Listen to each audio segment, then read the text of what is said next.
Hello నమస్తే and Aadab. This is హరిత కళ and I'm an emotional wellness coach. ఈ వీక్ మనం మాట్లాడుకోబోయే ఫస్ట్ ఎమోషన్ వచ్చి సెల్ఫ్ రెస్పెక్ట్. సెల్ఫ్ రెస్పెక్ట్ గురించి నేను మళ్ళీ కొత్తగా వీడియో చేయాలా, మీ అందరికీ తెలీదా అంటారా? అఫ్ కోర్స్ అందరికీ తెలుస్తుంది. బట్ నేను I will tell it my way, అంతే కదా. ఫస్ట్ నుంచి కూడా నేను అది చేస్తాను కదా. సో సెల్ఫ్ రెస్పెక్ట్ ఎంతవరకు ఉండాలి, ఎంతవరకు ఉండకూడదు అనే దాని గురించి నేను మాట్లాడతానండి. There is a thin line, చిన్న స్మాల్ డిఫరెన్స్ ఉంటుంది సెల్ఫ్ రెస్పెక్ట్కి, ఈగోకి.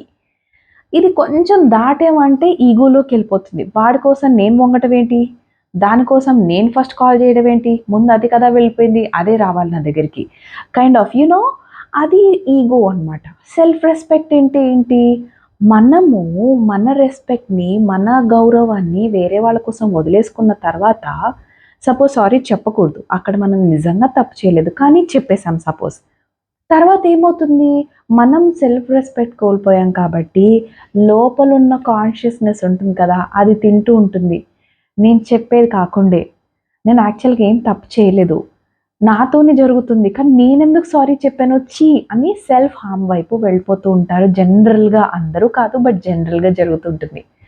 సో సెల్ఫ్ రెస్పెక్ట్ కోసం నేను అనటం ఏంటంటే, ఎప్పుడు కూడా మన గౌరవానికి ఎవరో అప్రూవ్ చేయాలి అని, నువ్వు బాగుంటావు అప్పుడే మనం హ్యాపీగా ఫీల్ అవుతామని పక్కన వాళ్ళ కోసం వెయిట్ చేయకూడదు.